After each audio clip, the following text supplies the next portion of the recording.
So you mentioned that I secured a new position since joining Veblen. I credit my activities, those were early activities because I secured that job a year ago now. Um, my profile building activity towards that, because obviously, these days employers are always going to look at your LinkedIn profile, whether you apply to a job on LinkedIn or not. There's always that field to enter your LinkedIn profile URL.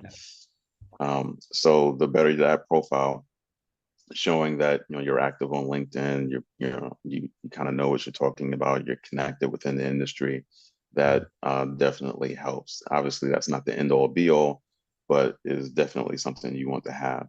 And these days, I continue to receive many of job opportunities within my industry of higher positions that I'm currently in.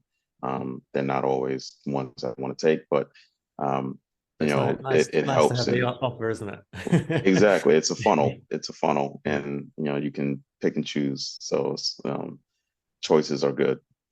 Awesome. Zach, thank you very, very much for coming on and sharing, and congratulations on the massive success you have had with it. And I hope you continue to put more content out because it's great.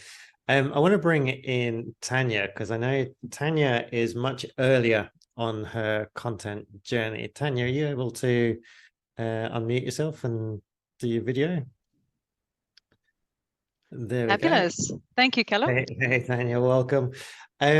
So look, I wanted to bring you on because I know you are pretty early in your journey, and I know that you also had some concerns. This wasn't something that sort of you felt comfortable doing, and I think there's probably quite a few people that are watching that share that. So I wondered if you could start by what were some of your concerns? Because I know you've taken some early steps, but what some of the things that were holding you back?